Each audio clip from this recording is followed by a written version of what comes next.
Je l'ai choisie parce que je l'ai trouvée formidable. Je l'ai lue, elle venait de paraître. Elle venait de paraître et j'ai eu un ami, un copain qui me l'a offert, qui a été suffisamment sympa pour me l'offrir la semaine de la parution. Et j'ai eu un choc et je me suis dit comment je voulais l'adapter, ce que je voulais ajouter, ce que je voulais retrancher tout de suite. Et ça les a séduits. J'ai été plus rapide que plein de gens parce qu'après il y a eu plein de propositions et j'ai pu avoir les droits. J'ai commencé à travailler avec eux très très vite au scénario. Voilà.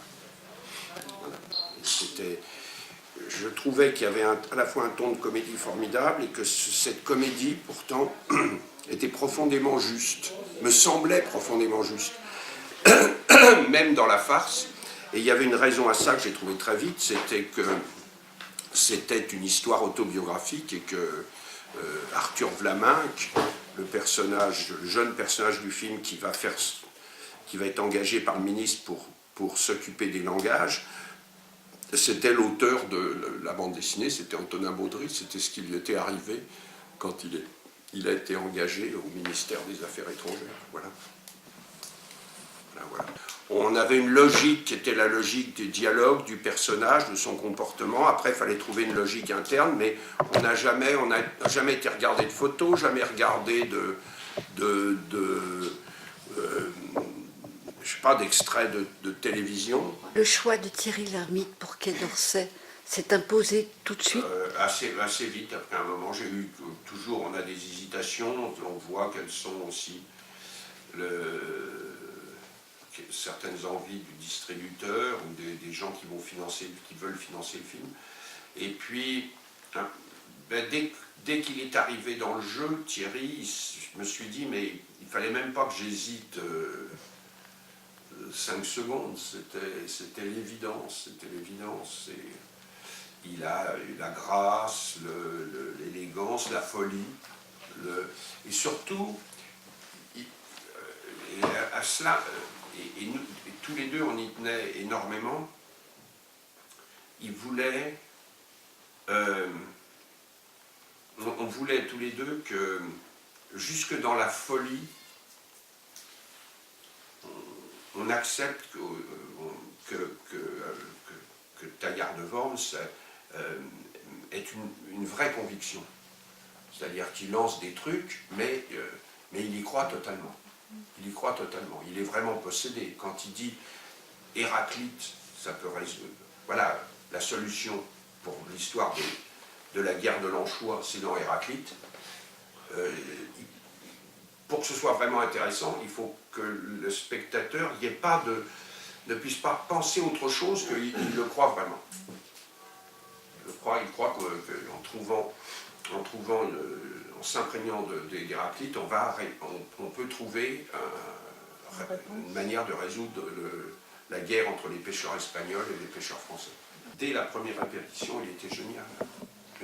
Prendre les 30 pages d'une nouvelle de Madame de Lafayette et d'en faire un film de 2h15, ça aussi c'est difficile, parce que finalement ça fait un film qui est à 60% un scénario original. Oui, c'est très très difficile, c'est une autre forme de difficulté, mais c'est aussi une autre forme d'excitation. La bande dessinée, je n'ai pas trouvé ça du tout difficile, moi, adapté. Pas du tout. C'est quoi? Hein? Parce que le lien visuel... Parce que c'était d'abord très très bien écrit. Non, c'est pas le visuel, moi je regarde pas ça, regardais pas ça, le storyboard. Je ne travaille jamais avec un storyboard, donc ça c'était déjà la qualité des dialogues, du scénario était très très très, très forte. J'ai éliminé des bouts de la bande dessinée aussi que j'allais pas du tout adapter. Qu'il n'y a pas plus de différence entre le XVIe siècle qu'avec les flics de L627. C'est pareil, on a le même rapport avec eux, la même intimité. Hein, c'est ce qui est vraiment excitant. Et là, Hubert Védrine m'a dit que le film est incroyablement juste sur le fonctionnement d'un cabinet ministériel. Avant, hein, il y a eu des communistes qui sont rentrés dans la résistance avant que le parti en donne l'ordre. Moi, je le montre dans Laissez passer. des communistes qui sont rentrés en résistance tout de suite. Tout de suite. Puis il y en a d'autres qui ne sont pas. Et Guy Moquet n'était pas résistant, même si ça doit choquer des gens. Les tracts de Guy Moquet, qu'il trimbalait, c'était des tracts qui dénonçaient le juif Mandel, qui dénonçaient De Gaulle, et qui dénonçaient la guerre faite par les plutocrates banquiers de Londres, qui font une guerre capitaliste.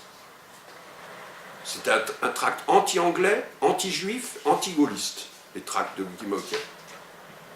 Voilà. Ça, alors là, ça m'intéresse. L'histoire du destin du mec, de l'humanité, elle m'intéresse. Mais c'est pas le... Voilà, c'est pas un truc sur l'occupation, c'est pas un sujet général. J'ai besoin d'avoir je sais pas, une émotion, un destin, un regard, quelque chose et dont j'ai l'impression que les gens, personne ne s'est intéressé à ça. Ben, j'ai une passion tout le temps. Moi, je m'amuse de tout. Je trouve que la vie est formidable, que je n'arrive pas à comprendre que les gens s'ennuient. Voilà. Il y a des milliers de choses qui m'intéressent, oui, bien sûr. Merci à vous. Voilà.